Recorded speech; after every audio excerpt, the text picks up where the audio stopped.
High above the crystalline spires of Aetheria Prime, Ambassador Lyra watched her homeworld burn. The once pristine atmosphere, known for its shimmering auroras, now churned with toxic clouds unleashed by the Voidborn fleet. Each pulse of their weapons brought another section of the planetary shield closer to collapse. "Status report," she commanded, her translucent form pulsing with barely contained distress. "The outer defense grid has failed." First Sentinel Vale responded, his ethereal form dimming with each word. "3 colony worlds have gone dark. The Voidborn ships, they're using weapons we've never encountered before. The barriers that protected us for 10,000 years might as well be missed against their attacks." Lyra moved closer to the observation window of the High Council chamber. Below, millions of her people, beings of pure energy and consciousness, went about their daily lives, unaware that their civilization teetered on the brink of extinction. The Etherians had achieved what many would consider utopia: perfect harmony with technology, mastery of energy manipulation, and a society free from conflict. They had eliminated warfare so completely that the very concept had become foreign to their collective consciousness. Now that same achievement threatened to become their epitaph. "Show me the latest analysis," Lyra requested. A holographic display materialized, showcasing the Voidborn's new tactics. Their ships deployed weapons that created zones of extreme pressure, temperature, and radiation. Conditions that would shred an Aetherian's energy matrix in seconds. The Voidborn themselves, dark and formless entities, seemed to thrive in these hellish environments. "There must be something," Lyra insisted, scanning through centuries of archived data. "Some species somewhere that could help us understand how to fight back." Vale's form flickered skeptically. "Most advanced species we've encountered evolved like us, in stable, temperate environments. None would survive the conditions the Voidborn are creating."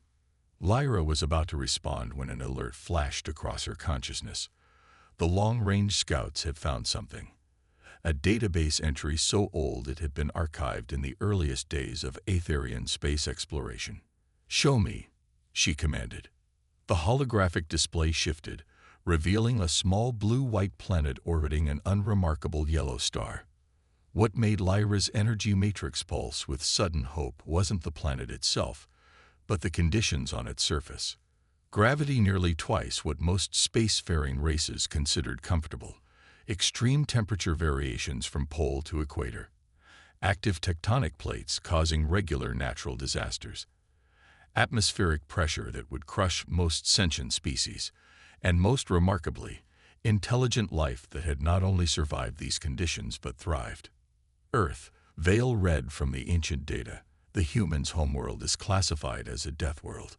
Their entire evolution occurred under conditions most species would consider unsurvivable. He paused, scanning further. "They've achieved spaceflight recently, though their technology is primitive compared to ours." Lyra's form brightened with growing excitement. "Look at these readings. The conditions they consider normal. They're almost identical to the weapons the Voidborn are using against us." "Surely you're not suggesting—" "They're perfect," Lyra interrupted. "A species that evolved on a world that tries to kill them daily. They would know how to fight in conditions that we can barely comprehend." Vale's skepticism radiated through his flickering form. "They're barely unified as a species. Their history is full of conflict. They still fight among themselves. They're exactly what we need," Lyra finished. "They understand warfare in ways we never could. They survive daily in conditions that would destroy us. And most importantly," she gestured to the window where another section of the planetary shield sparked and dimmed, "we're running out of options." The decision crystallized in her consciousness. "Prepare the fastest ship we have. Plot a course to Earth. We need to make contact before the Voidborn reach our core worlds." "The Council will never approve," Vale warned. "Contacting such a young species, asking them to fight our wars." Lyra's form hardened with determination. "Then I won't ask the Council. I'll go myself." The next 12 hours passed in a blur of preparation. Lyra's personal ship, a sleek vessel designed for diplomatic missions, was quickly modified for long-range travel. She downloaded every piece of information they had about Earth and its inhabitants, studying their languages, their cultures, their wars. The humans fascinated her. Where the Aetherians had sought to eliminate conflict, humans had learned to channel it. Where her people had engineered their environment to be perfect, humans had adapted to survive in nearly any condition. They told stories of heroes who fought impossible odds, celebrated those who sacrificed themselves for others, and possessed a resilience that bordered on the miraculous.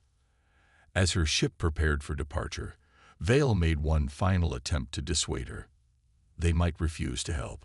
They might see us as a threat. They might be our only hope, Lyra interrupted gently. Look at their stories, Vale. Humans have a peculiar tendency to help those in need, even at great cost to themselves. They call it doing the right thing. The ship's engines hummed to life as Lyra settled into the navigation chamber. Through the viewport, she could see the Voidborn fleet's distant signals, growing stronger each day. Their advance was methodical, unstoppable. They had never failed to conquer a civilization they targeted. Perhaps, Lyra whispered to herself as her ship accelerated to faster-than-light speed. It's time they met someone who evolved in conditions worse than their weapons can create. The journey to Earth would take 3 days at maximum speed. Lyra spent every moment studying human history, particularly their military tactics and their incredible adaptability. The more she learned, the more her hope grew. Humans had not only survived on their death world, they had developed the ability to fight and work in every extreme environment it possessed. They thrived in frozen wastelands, scorching deserts, crushing ocean depths, and toxic swamps. They had even begun exploring the vacuum of space itself. As her ship approached the Sol system, Lyra prepared her message. It would need to be perfect, clear enough to convey their desperate need, but careful not to overwhelm a young species with too much information too quickly. She would offer them technology, knowledge, anything they desired in exchange for their help. But somehow, as she composed the message, Lyra suspected that wouldn't be necessary. Something in her studies of human nature told her that the simple truth would be enough, that a peaceful people faced extinction, that billions of innocent lives hung in the balance, and that humanity's unique strengths might be their only hope for survival. After all, what better way to prove humanity's worth to the galaxy than by becoming its protectors? Colonel Sarah Chen stood motionless in the United Earth Defense Council chamber, watching the holographic message replay for the 4th time. The alien, the Aetherian, was beautiful in an otherworldly way, its translucent form rippling with subtle colors as it described its people's desperate situation. But it wasn't the alien's appearance that held Sarah's attention. It was the environmental data scrolling alongside the message. "Play the weapons analysis again," she requested, her eyes narrowing as the figures appeared in the air before her. The Voidborn's atmospheric weapons created conditions that would kill most galactic species instantly. Crushing pressures, extreme temperatures, toxic atmospheres, and deadly radiation. Sarah smiled grimly. "Just another day at McMurdo Base," she muttered. General Rodriguez, seated at the head of the council table, heard her comment. "Care to elaborate, Colonel?" Sarah straightened, facing the assembled military and civilian leadership. "Sir, these deadly conditions the Voidborn are using as weapons. They're basically a greatest hits collection of Earth's most extreme environments. The pressure differentials match what our deep-sea teams handle daily. The temperature extremes. Our polar and desert units train in worse. The radiation levels barely register compared to what our cleanup crews dealt with after the Jakarta incident. You're saying we're already equipped to handle these threats?" Rodriguez leaned forward, interested. "Better than that, sir. We've been unconsciously preparing for this exact scenario for our entire history. Every time we pushed into a new hostile environment, every time we developed tech to survive in space, or under the ocean, or in nuclear hot zones, we were actually developing countermeasures to the galaxy's most advanced weapon systems." The room fell silent as the implications sank in. Humanity had spent centuries viewing their planet's harsh conditions as obstacles to overcome. Now those same conditions might be their greatest asset. "What do you propose, Colonel?" Rodriguez asked. Sarah activated her datapad, projecting images of various military units. "Give me 2 weeks. I want pics from deep-sea operations, high-altitude units, radiation response teams, and the Polar Expedition Forces. We'll need our best environmental engineers and combat instructors. Most importantly, I want the Avalon Project research team." One of the civilian council members stirred. "The Avalon Project? That's a classified environmental adaptation program." "Exactly." Sarah nodded. "They've been working on next-generation environmental suits and survival systems. If we're going to teach aliens how to survive in conditions that would normally kill them, we'll need that research." Rodriguez studied her for a long moment. "You have 72 hours to assemble your team. The Aetherian ship will arrive tomorrow, and I want our response ready when it leaves." Sarah didn't waste a second. Within hours, secure messages were flying to military bases and research facilities around the world. The responses came back faster than she'd dared hope. It seemed everyone wanted a chance to be part of humanity's first interstellar mission. Major David Okoro, commander of the Deep Atlantic Research Base, was first to arrive. His teams had more experience with crushing pressures than anyone else on Earth.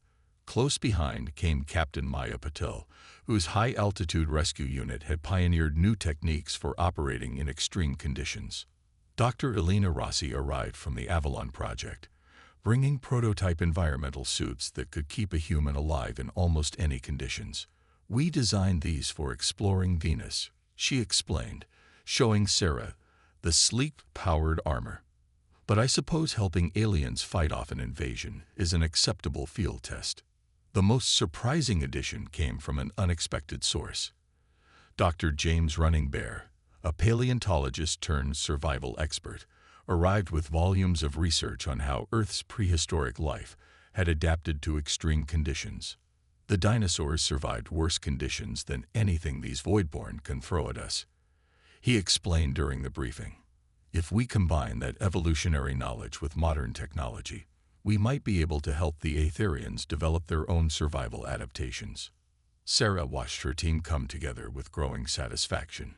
Each member brought unique skills and perspectives, united by humanity's core strengths: adaptability, ingenuity, and the determination to overcome any obstacle. The arrival of the Aetherian ship caused less commotion than might have been expected. Perhaps humanity had spent so long preparing for first contact that when it finally happened, they were ready to skip straight to business. Ambassador Lyra emerged from her ship in a containment field that protected her energy-based form from Earth's harsh environment. She stopped short at the sight of Sarah's team running combat drills in conditions that would kill most galactic species. "Impossible," the alien whispered as she watched humans moving efficiently through zones of extreme heat, cold, and pressure. "Your people voluntarily enter such conditions. We call it training," Sarah explained. "On Earth, if you want to survive, you have to be prepared for anything." The ambassador's form pulsed with what Sarah was learning to recognize as hope. "Will you help us? Will you teach my people to survive as you do?" Sarah looked at her team. The best Earth had to offer, each of them trained to survive and thrive in conditions that most species considered unsurvivable. Then she looked at the environmental data showing the Voidborn's weapons, recognizing in them the same challenges Earth had been throwing at humanity since they first evolved. "Ambassador," Sarah smiled, "I think it's time the galaxy learned why Earth is called a death world. We're not just going to help you survive. We're going to teach you how to win." The next 48 hours were a blur of preparation. The Avalon Project team worked around the clock, modifying their environmental suits to accommodate the Aetherians' energy-based physiology. Dr. Running Bear collaborated with Aetherian scientists, exploring ways to temporarily adapt their people's physical forms to withstand harsher conditions. Throughout it all, Sarah was struck by the Aetherians' mix of advanced technology and complete inexperience with conflict. They had mastered faster-than-light travel, but never developed armor. They could manipulate energy on a fundamental level, but had never considered using that ability as a weapon. "Your people have lived in peace for so long," she commented to Lyra during a planning session. "Some might say that's better than our way." The ambassador's form dimmed slightly. "Peace is precious," she agreed. "But we're learning the hard way that sometimes you have to fight to preserve it. Perhaps that's why we found you. Your people understand this in a way we never could." As the combined team made final preparations to depart, Sarah received one last message from General Rodriguez. "Colonel, remember that you're not just representing the military out there. You're representing humanity. Show them what that really means." Sarah looked around at her team. Scientists and soldiers, researchers and warriors, all of them products of a world that had forced them to become stronger, smarter, and more adaptable than any other species in known space. "Don't worry, sir," she replied. "We're about to show the galaxy exactly what humans are capable of." The Aetherian colony world of Haven shimmered like a jewel in space, its crystalline cities catching the light of 3 suns. From the command center of Haven's primary defense station, Colonel Sarah Chen watched the Voidborn fleet emerge from faster-than-light travel, their ships like tears in the fabric of reality. Their earlier than expected, Ambassador Lyra's form pulsed with anxiety. Our outer sensors barely detected them. Sarah smiled grimly. "Good. Let them think they have the element of surprise." She activated her tactical display, showing the positions of her scattered teams. "All units, this is Control. Execute Operation Thunderbolt." The response came back in clear, confident voices. Major Okoro's deep-sea veterans were stationed in Haven's vast underground oceans, ready to protect the vital energy networks that powered the planet's defenses. Captain Patel's team had modified their high-altitude experience to work in the upper atmosphere, preparing ambush points where the Voidborn would least expect resistance. Dr. Rossi's voice came through next. "Environmental defense systems are online, ready to give these shadows a taste of what Earth can throw at them." The Voidborn attack began exactly as their previous assaults had, with waves of weapons designed to create uninhabitable conditions. Zones of crushing pressure, extreme temperatures, and toxic atmospheres spread across Haven's surface. In past attacks, these conditions had forced the Aetherians to retreat, leaving their cities defenseless. Not this time. "Major Okoro, you're up," Sarah commanded. Deep beneath Haven's surface, Okoro's team activated their modified environmental suits, technology designed for Earth's deepest ocean trenches, now adapted for alien warfare. They moved through the crushing pressure zones as if they were taking a casual swim. "Pressure's nothing compared to the Challenger Deep," Okoro reported calmly. His team began activating the defense systems they'd helped the Aetherians install, channeling the pressure back at the Voidborn ships. The enemy's first wave faltered, clearly unprepared for resistance in conditions they thought would be lethal to all life. Sarah watched their formation break apart as Paddle's high-altitude team struck from above, using modified atmospheric fighters to dive through temperature differentials that would tear most ships apart. "They're adapting," Lyra warned, watching the Voidborn ships regroup. "They're switching to radiation weapons." "Perfect," Sarah replied. She keyed her comm. "Dr. Running Bear, show them what you've been working on." The scientist's voice came back excited, initiating Project Phoenix. Across Haven's surface, special emitters began activating, technology based on both human radiation hardening techniques and the Aetherians' natural energy manipulation abilities. The deadly radiation from the Voidborn weapons was captured, transformed, and redirected back at them in concentrated beams. Impossible. A Voidborn transmission cut through their comms, the first time they'd ever heard the enemy speak. "These conditions should be lethal." Sarah opened a channel to respond. "Maybe for most species, but we call this mild discomfort."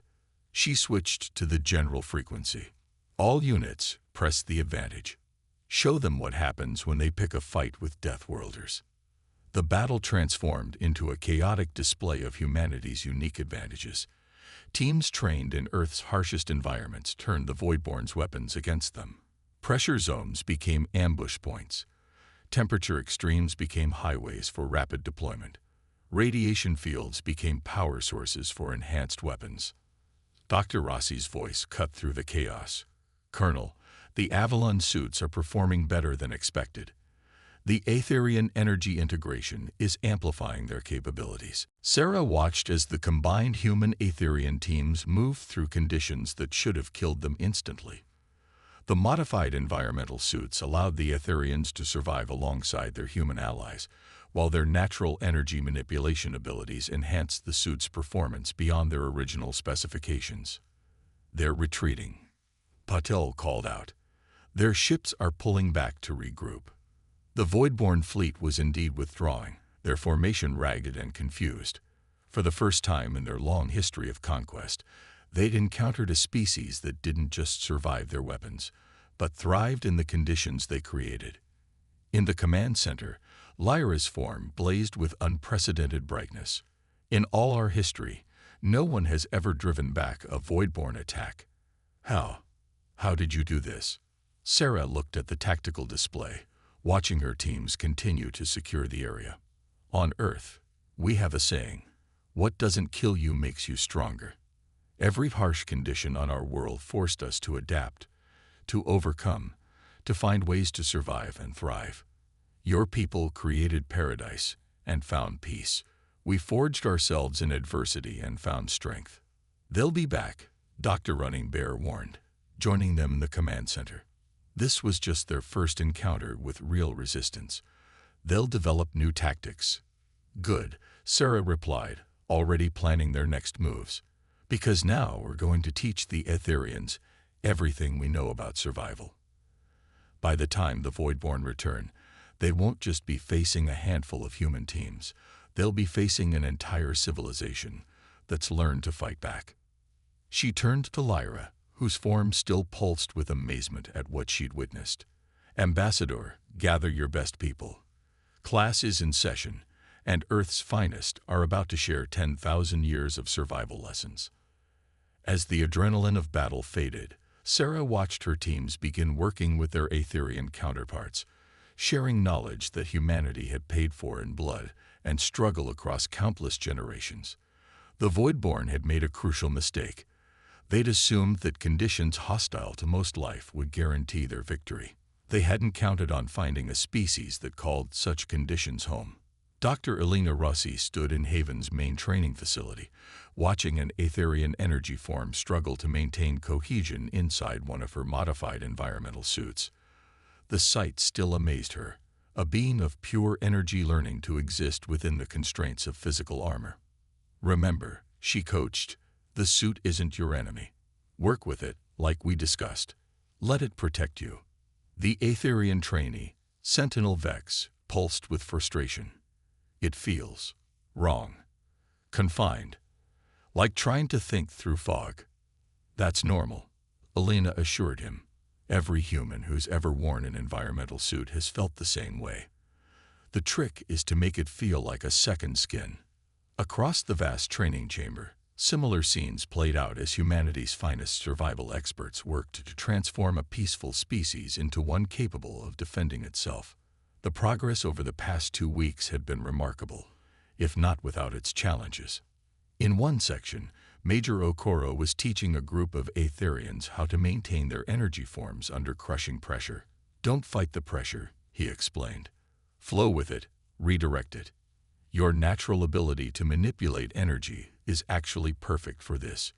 You just never thought to use it defensively before." Colonel Chen entered the facility, her expression serious. "Status report, people." Dr. Running Bear looked up from where he was studying data streams with a team of Aetherian scientists. "We've had a breakthrough. Their energy manipulation abilities. They're not just defensive. When combined with our environmental suit technology, they can actually enhance the suit's capabilities beyond anything we've achieved." To demonstrate, he gestured to a testing area where Captain Patel was working with an advanced class of Aetherian warriors.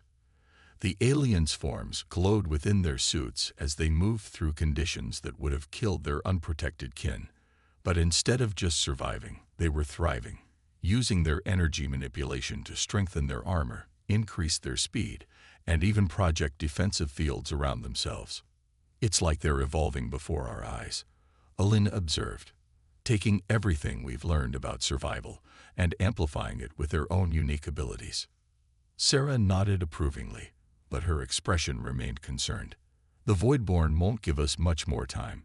Our scouts report they're gathering a massive fleet. When they return, it won't be just a probing attack. Then it's time for the next phase. A new voice joined them. Ambassador Lyra approached, her own modified suit gleaming. She had insisted on training alongside her people, leading by example. Show them. Alina. Dr. Rossi activated the main display, revealing schematics that made Sarah's eyes widen. Is this what I think it is? We're calling it Project Synthesis, Alina explained. The Aetherians have been sharing their energy manipulation technology with us, just as we've been teaching them our survival techniques. This is the result. A complete integration of both approaches. The display showed new versions of their environmental suits, but these were far beyond the originals. Aetherian energy technology had been woven into every system, creating armor that could not only withstand extreme conditions, but actively adapt to them. The suits learn, Alina continued excitedly. They analyze hostile environments and evolve in real time, using the Aetherians' natural abilities as a template. And that's just the beginning. Dr. Running Bear stepped forward, adding his own data to the display. We've been studying how the Aetherians naturally process energy. Combined with our understanding of Earth's extremophile organisms, we're developing ways to help them temporarily modify their own energy matrices. They'll be able to survive increasingly hostile conditions even without the suits. Sarah studied the data, her tactical mind already seeing the possibilities. How long until these new systems are ready? The first generation is already in production, Alina replied. The Aetherians' manufacturing capabilities are incredible once they're pointed in the right direction. We'll have enough for all our frontline units within days. Around them, the training continued. Humans who had mastered survival in Earth's harshest environments worked alongside beings of pure energy who were learning to be warriors. The combination was proving more powerful than either side had imagined. Captain Patel's voice came over the comm system. Colonel, you need to see this. They moved to her training area, where an advanced class was running combat simulations. The Aetherian trainees had progressed far beyond simple survival. They were now using the hostile conditions as weapons themselves, much as humans had learned to use terrain to their advantage. Watch this, Patel said proudly. Her star pupil, a young Aetherian named Iris, demonstrated a technique they'd developed. Using the environmental suit as a focus, Iris gathered energy from a radiation zone, channeled it through her natural abilities, and projected it as a controlled burst that would have crippled a Voidborn ship. They're not just learning to survive the weapons used against them, Patel explained. They're learning to turn those weapons back on their enemies, just like we've always done on Earth. Sarah watched the demonstration with growing satisfaction. The Voidborn had relied on their environmental weapons because no species had ever been able to fight back effectively. They weren't prepared for an enemy that could not only survive those conditions, but actually use them as resources. How are they handling the psychological aspects? She asked Lyra quietly. The ambassador's form pulsed thoughtfully within her suit. It has been challenging. The concept of warfare goes against everything we believed in. But we're learning that sometimes maintaining peace requires the strength to defend it. Your people are teaching us more than just survival techniques. You're teaching us the wisdom to know when to use them. Alina checked her data readings one final time. The new systems will be ready for full deployment in 3 days. After that, Sarah finished, we show the Voidborn what happens when you combine human determination with Aetherian power. They thought they could use harsh conditions as weapons. We're about to teach them why that was a very, very bad idea. The void between Haven's three suns erupted with light as the largest voidborn fleet ever recorded tore through spacetime.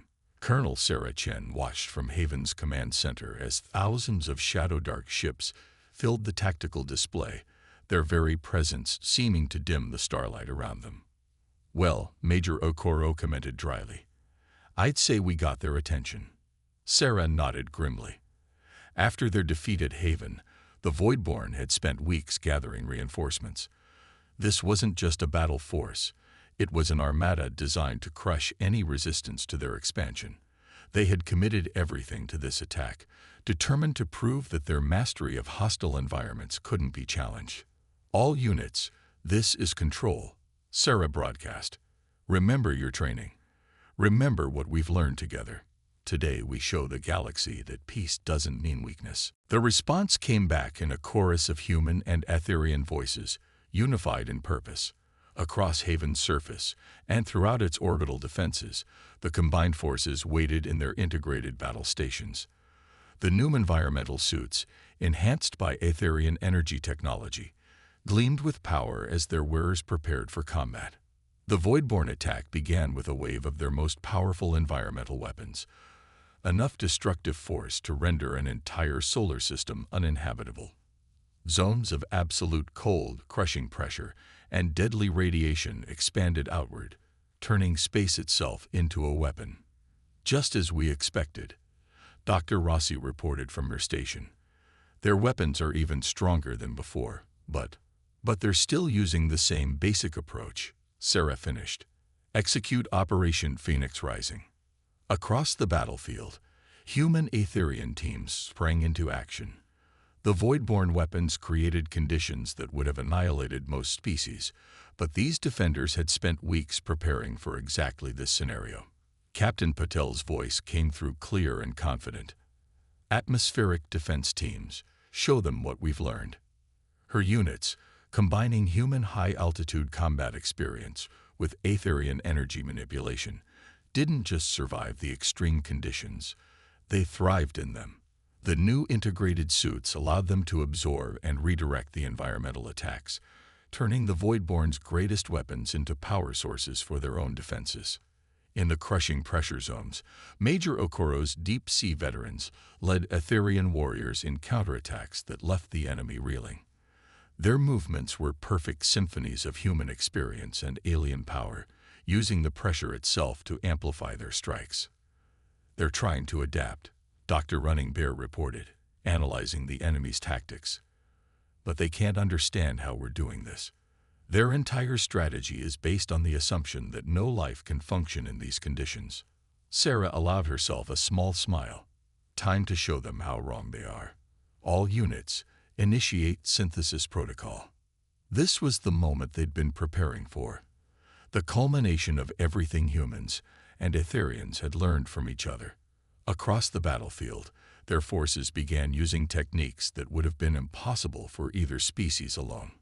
Etherian energy matrices, temporarily modified using principles learned from Earth's extremophile organisms, pulsed with power inside their human-designed environmental suits. The suits themselves, now integrated with Etherian technology, adapted in real time to every environmental attack the Voidborn launched. Impossible. The Voidborn transmission cut through their comms again, but this time their usual confidence was replaced with something new. Fear. "These conditions should be lethal to all life." "You should have done your homework," Sarah responded calmly. "These conditions, we call them Tuesday on Earth. Ambassador, show them what you've learned."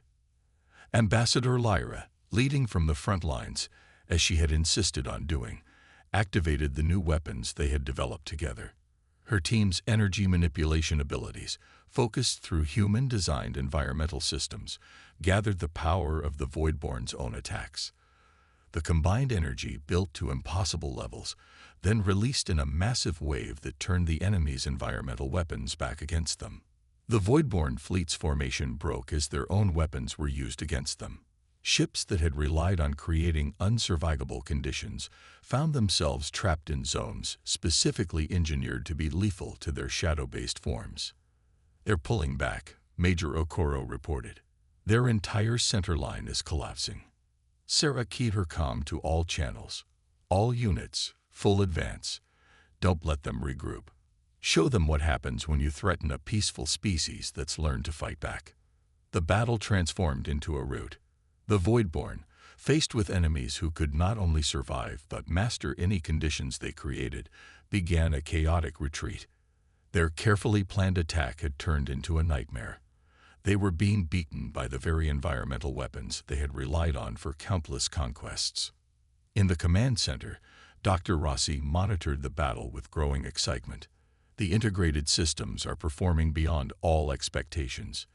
Each engagement is making them more efficient as they learn and adapt. Just like we do on Earth, Dr. Running Bear added. Adapt or die. It's the fundamental law of evolution. We've just helped the Etherians compress thousands of years of environmental adaptation into a few weeks. The final phase of the battle was brief but decisive. The Voidborn fleet, their primary weapons now worse than useless, broke formation and flowed into deep space.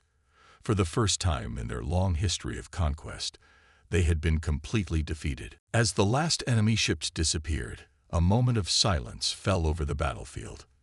Then, one by one, cheers and celebrations erupted across all channels. Human and Etherian voices united in victory.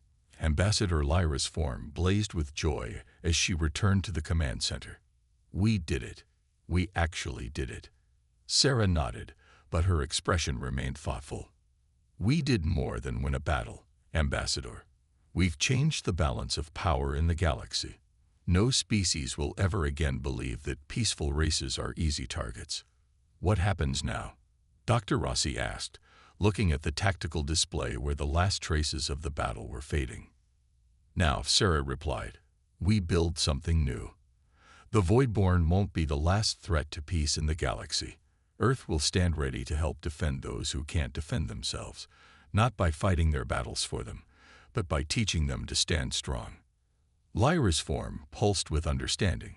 You'll be our guardians. Better, Sarah corrected her. We'll be your teachers. Earth's harsh conditions forced us to become strong. Now we can help others find their own strength. As the three sons of Haven rose over the battlefield, their light fell on something the galaxy had never seen before. The beginning of a new era where peaceful species would no longer have to choose between their principles and their survival. Humanity, born in the crucible of a death world, had found its purpose among the stars. They would be the guardians of peace, the teachers of strength, and living proof that the harshest conditions could produce the greatest gifts to the galaxy.